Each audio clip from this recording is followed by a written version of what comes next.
Aujourd'hui, je voudrais prendre quelques minutes pour vous parler de Life on the Road, un album de Ricky Gervais ou de David Brent, c'est comme vous préférez. La particularité de Life on the Road, c'est que c'est un album qui a été créé par un personnage fictif du nom de David Brent. Si vous n'êtes pas familier avec David Brent, il faut savoir qu'en fait c'est le personnage principal de la série The Office, la version anglaise, puisque de toute façon vous le savez, il n'y a aucune version américaine de The Office, ça n'existe pas. Donc en fait qui est David Brent ? C'est le patron d'un bureau qui fait, je crois que c'est une boîte qui fait des cartons, à vérifier mais il me semble que c'est ça. Et donc en fait ce type est un musicien frustré. Et il aurait rêvé d'être adulé, d'être une rockstar. Et en fait, tous les jours, la frustration de ne pas avoir réalisé ce rêve se ressent dans sa vie quotidienne. Et en fait, il est extrêmement lourd au bureau parce qu'il veut absolument que tous ses collègues l'adorent. Bref, vous connaissez forcément quelqu'un comme ça dans votre bureau. Regardez la série, c'est typique de cet humour un peu anglais qui est en fait basé sur des situations où un personnage se met dans une situation très gênante. On se sent vachement mal à l'aise pour lui. En fait, c'est là que vient l'humour. On rigole, mais en même temps, on a un peu les ongles qui s'enfoncent dans le siège. Si vous voyez pas vraiment de quoi je parle, essayez de regarder The Office, la version anglaise donc, et Peep Show, qui sont deux séries qui représentent très bien ce type d'humour très anglais, auquel j'adhère particulièrement. On peut supposer que Ricky Gervais considérait ne pas en avoir fini avec David Brent, puisque cette année, il a sorti en Angleterre au cinéma un long métrage qui s'appelait David Brent Life on the Road, qui raconte comment David Brent, après la série The Office, réalise finalement son rêve de devenir une rockstar.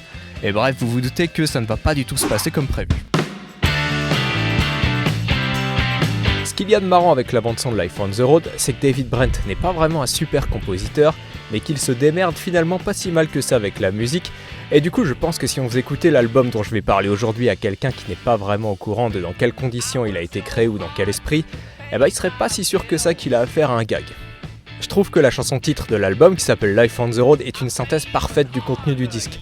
C'est une chanson qui se veut rock, avec tous les gros clichés de la chanson du genre, les gros riffs de guitare, des paroles sur prendre la route et tout. Et puis au final, en fait, le refrain, que je vais vous mettre en vidéo avec une petite traduction, est assez ridicule, ce qui fait que ça désamorce complètement les faire chercher, et que la chanson s'effondre complètement.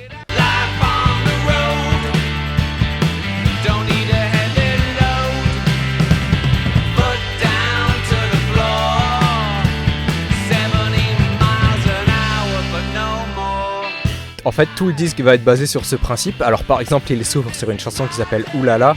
Cette chanson a un refrain complètement vide et sans intérêt, c'est assez drôle à entendre.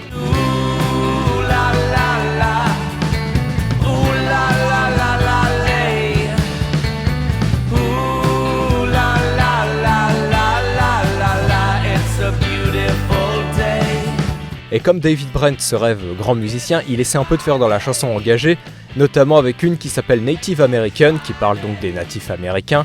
Ce qui est marrant, c'est qu'en fait, les paroles de la chanson sont en partie un copier-coller de l'article Wikipédia sur les natifs américains, et on voit même d'ailleurs la conception de la chanson dans le film. Je vous recommande de regarder au moins ce passage, c'est très drôle. Donc en dehors des paroles, tout va bien, la musique est assez cool, même si le refrain est une fois de plus ridicule.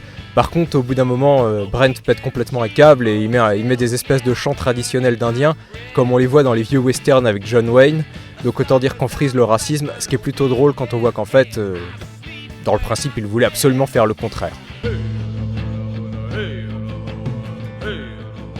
Alors il s'arrête pas là avec les chansons engagées, puisqu'il en fait une aussi qui s'appelle Ain't No Trouble, où il essaie de parler un peu de, je sais pas vraiment, en fait, de la vie des Jamaïcains.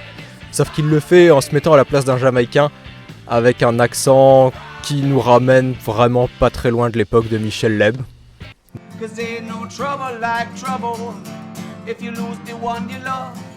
Et il y a ce qui est pour moi le tube de l'album, Equality Street.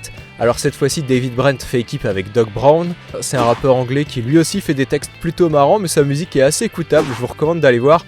Il a en plus un rôle dans le film qui est assez important, et j'aime beaucoup son personnage, et je trouve qu'il se démerde très bien en tant qu'acteur. Je crois qu'il fait aussi du stand-up, donc ça expliquerait des trucs.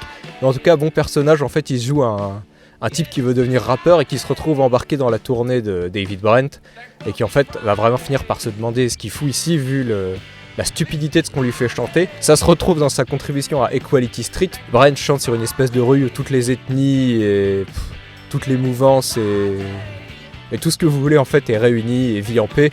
Sauf qu'en fait, une fois de plus, je me répète, mais les paroles sont complètement stupides et c'est très maladroit. Black people aren't crazy, fat people aren't lazy, and dwarves aren't babies, you can't just pick them up.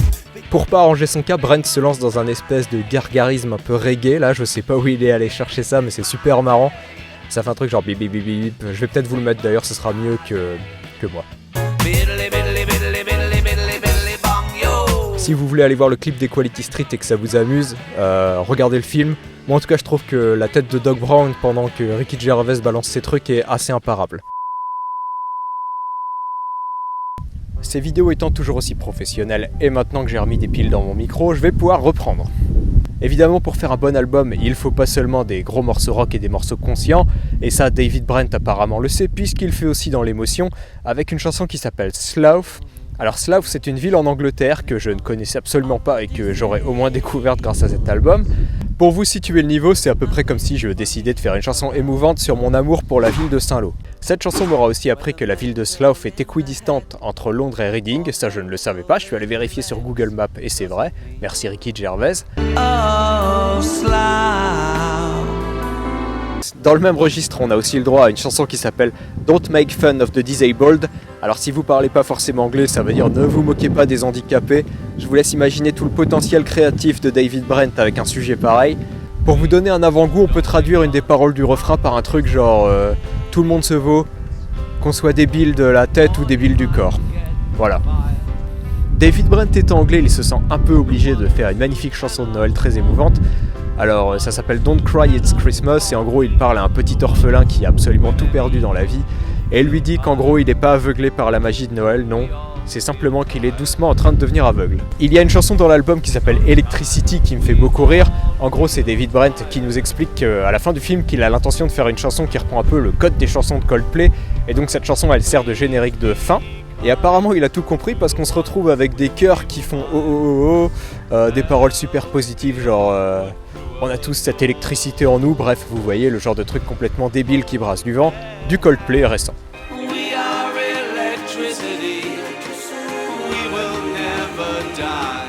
Pour conclure, je vous recommande vraiment d'essayer d'écouter Life on the Road. Alors je sais que pour certains la barrière de la langue risque d'être un peu chiante, mais du coup je vous recommande de l'écouter en ayant vu le film avant. Et là vous aurez les sous-titres pendant le film et vous comprendrez vraiment toute la débilité et ce qui est drôle dans le disque. Si vous avez l'occasion, je vous recommande d'essayer aussi de le faire écouter à des gens qui sont pas au courant de ce que c'est, pour voir si en fait ils aiment ce qu'ils entendent. Je me pose la question de savoir si quelqu'un qui écoute cet album sans savoir qui l'a fait ou de quoi parlent les paroles, et ben en fait je me demande si cette personne pourrait apprécier le disque juste pour ses qualités musicales, qui sont loin d'être mauvaises, mais en fait tout le disque stagne dans un espèce de truc assez moyen, qui est complètement voulu et qui est très bien fait. Alors du coup voilà, la question c'est est-ce que ce disque pourrait plaire à quelqu'un qui se fout complètement de David Brent et de Ricky Gervais. C'est en plus une excellente parodie de plein de genres musicaux assez différents qui est très bien faite. Donc bref, pour finir, si vous pensez que vous pouvez adhérer à ce délire, eh ben, je vous recommande d'écouter l'album, de voir le film, et le temps que vous ayez fait tout ça, je vous dis à la prochaine fois.